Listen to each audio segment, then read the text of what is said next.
बिस्मिल्लाहिर्रहमानिर्रहीम। इस वीडियो में हम आपको डेमोंस्ट्रेट करेंगे कि साइबरेज बिजनेस एप्लीकेशन को यूज़ करते हुए आप एक मल्टी प्रोजेक्ट एप्लीकेशन को किस तरह से रन कर सकते हैं। एज ए सैम्पल जैसा कि आप देख रहे होंगे, ये हमारे पास जो हमारा मेन फ्रंट एंड लॉगिन है, इसमें कुछ हमने सैम्पल्स बना रखे हैं। मिसाल के तौर पे एक हमारा हेड ऑफिस अकाउंट है, उसके बाद फिर हमारे मल्टीपल प्रोजेक्ट्स हैं। सिस्टम में फुल कैपेबिलिटीज़ और फंक्शनलिटीज़ और इसकी सपोर्ट में आप इसमें मल्टीपल प्रोजेक्ट्स खोल सकते हैं। फॉर इंस्टेंस सबसे पहले हम स्टार्ट करते हैं एज अ हेड ऑफिस, आपको सिस्टम में लॉगिन करके कुछ चीज़ें दिखाते हैं और फिर ऑनवर्ड एक दो प्रोजेक्ट्स की सैम्पलिंग दिखाते हैं ताकि आपकी अंडरस्टैंडिंग जो हो वो एप्लीकेशन के हवाले से क्लियर हो जाए। सबसे पहले हेड ऑफिस में लॉगिन करते हैं एज ए एडमिनिस्ट्रेटिव यूज़र, और जो भी हमारा लॉगिन आईडी और पासवर्ड होगा वो हम यहाँ पे डाल देंगे। लॉगिन करेंगे तो ये हमारा मेन डैशबोर्ड है, और इस वक्त चूँकि हमने एक ही यूज़र क्रिएट किया हुआ है जो कि एडमिनिस्ट्रेटिव यूज़र है, तो लिहाजा हम पहले एक और सैम्पल यूज़र बना लेते हैं और उस सैम्पल यूज़र में हम आपको दिखाते हैं कि एक नया यूज़र बनाने के बाद मिसाल के तौर पे डेमो यूज़र, और इसका एक पासवर्ड हम सेट कर देते हैं। ये हमने डेमो यूज़र बना लिया, और बनाने के बाद हम इसको रिस्ट्रिक्ट करते हैं कि ये वो यूज़र है जो कि खाली हमारे स्पेसिफिक प्रोजेक्ट के ऊपर लॉगिन कर सकता है और काम कर सकता है। तो उसके लिए हम मास्टर सेटअप में यहाँ पे जाके प्रोजेक्ट यूज़र्स में आते हैं, और यहाँ पे फॉर एग्ज़ाम्पल हम कहते हैं कि जो प्रोजेक्ट 1 है खाली इस प्रोजेक्ट के ऊपर ये यूज़र वर्क कर सकता है। ऑलरेडी एडमिन को या राइट्स असाइन है, और यहाँ से हम डेमो यूज़र को सिलेक्ट कर लेते हैं प्रोजेक्ट 1 के लिए। इसका मतलब ये है कि ये जो डेमो यूज़र है ये खाली प्रोजेक्ट 1 पे काम कर सकता है, बाकी प्रोजेक्ट्स पे ये काम नहीं कर पाएगा।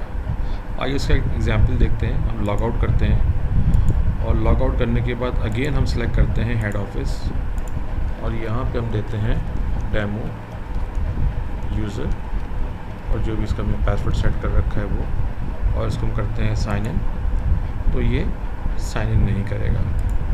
इसी तरीके से प्रोजेक्ट 3 पे लेंगे, यहाँ भी साइन इन नहीं करेगा। इसी तरह प्रोजेक्ट 2 पे लेंगे तब भी साइन इन नहीं करेगा, और प्रोजेक्ट 1 पे लेंगे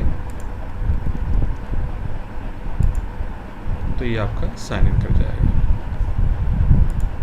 उसके बाद हम आपको दिखाते हैं कि प्रोजेक्ट्स बेस्ड हम अपनी अकाउंटिंग अगर रन करना चाहते हैं और हम हर एक की लेयर को सेपरेशन रखना चाहते हैं, तो उसके लिए आपको उससे सैम्पल ट्रांजेक्शंस करके दिखाते हैं, और उससे आपको अंदाज़ा होगा कि आप मल्टी प्रोजेक्ट्स के अंदर अपनी फाइनेंशियल अकाउंटिंग को किस तरह से रन कर सकते हैं। उसके लिए अगेन सबसे पहले हम लॉग ऑफ करते हैं और हम एज ए एडमिनिस्ट्रेटिव लॉगिन करते हैं हेड ऑफिस के अंदर।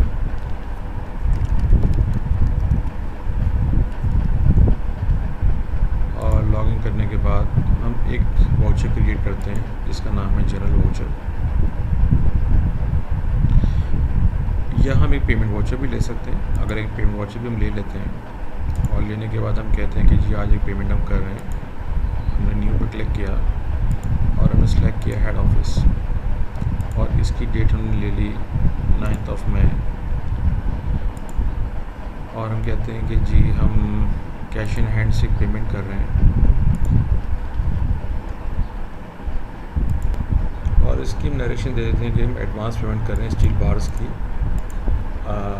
एक हम यहाँ से कोई भी पार्टी सेलेक्ट कर लेते हैं, for example Karachi RN store, और जितनी एडवांस पेमेंट फॉर एग्ज़ाम्पल हम कहते हैं कि 50,000 रुपीज़ की हमने पेमेंट कर दी है,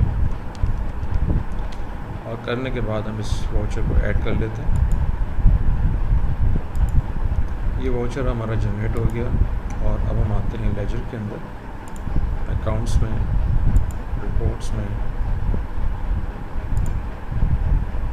और हम ले लेते हैं ट्रायल बैलेंस, और हम यहाँ सेलेक्ट कर लेते हैं प्रोजेक्ट हेड ऑफिस। ये हमने ट्रायल बैलेंस कॉल किया as of the same date, from date to date हमने सेम रखी, और हमारे सामने कैश इन हैंड और हमारा अकाउंट्स पेबल लोकल जो भी हमने ऐसी कैटेगरी बना रखी है उसके अंदर सिस्टम ने हमें ये दिखा दी पेमेंट। अब हम यहाँ से लॉग ऑफ करते हैं, नेक्स्ट प्रोजेक्ट में लॉगिन करते हैं, और यहाँ से हम ले लेते हैं प्रोजेक्ट 1। अगेन हम एज ए एडमिनिस्ट्रेटिव लॉगिन करते हैं।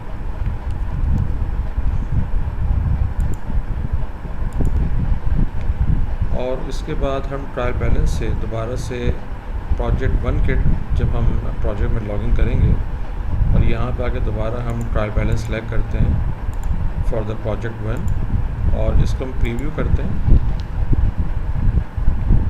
और सिस्टम इज़ शोइंग कि इसके अंदर हमारे पास टीवी में कोई एक्टिविटी अवेलेबल नहीं है। आइए एक एंट्री हम यहाँ से पास कर लेते हैं प्रोजेक्ट 1 के लिए और अगेन एक और पेमेंट वाउचर हम बनाते हैं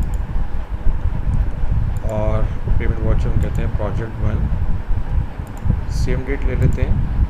लेने के बाद हम सेलेक्ट कर लेते हैं कैश इन हैंड और यहाँ इस दफ़ा सेलेक्ट कर लेते हैं एडवांस पेमेंट।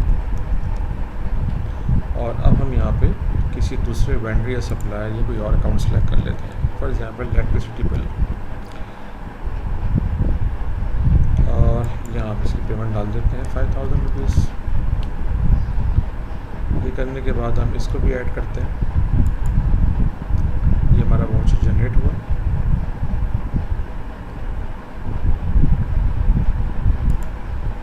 फाइनली अब दोबारा ट्रायल बैलेंस को रिफ्रेश करते हैं तो ये हमारे पास सिर्फ 5000 रुपीज़ की कैश इन हैंड और 5000 रुपीज़ की यूटिलिटी चार्जेस ये आपको सिस्टम ने व्यू कर दिया। तो जो प्रोजेक्ट की जो ट्रांजेक्शन्स होंगी आपको स्पेसिफिक उसी प्रोजेक्ट्स के अंदर आपको सिस्टम व्यू करना होगा। फाइनली इसको हम करते हैं लॉग ऑफ सिर्फ समझाने के लिए और अगेन लॉगिन करते हैं हेड ऑफिस से।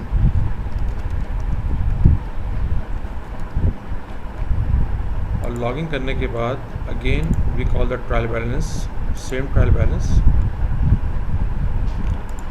और यहाँ पे हम कहते हैं trial balance as of date today. और अब की बार हम सेलेक्ट करते हैं all projects.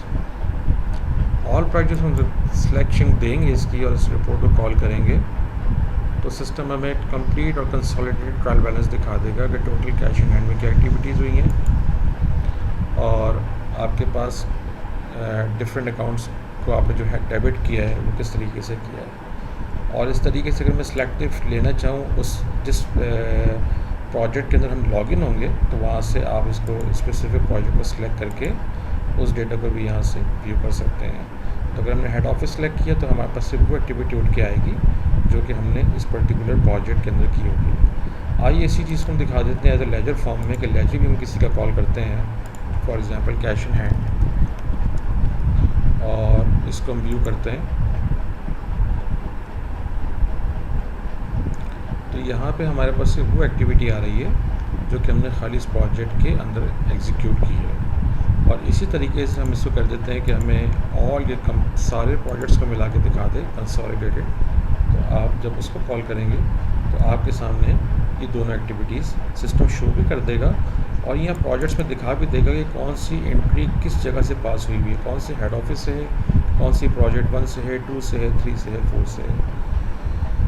Same like that entire system में वेदर इन्वेंट्री मैनेजमेंट सिस्टम हो, फाइनेंशियल अकाउंटिंग हो या डिफरेंट मॉड्यूल्स हैं वो आप प्रोजेक्ट वाइज भी रन कर सकते हैं और कंसोलिडेटेड भी रन कर सकते हैं। मज़ीद आप कोई इन्फॉर्मेशन जानना चाहें, कोई फीडबैक चाहें तो हमें व्हाट्सएप कर सकते हैं, कम्युनिकेट कर सकते हैं या आप ईमेल कर सकते हैं। Thank you for watching this video.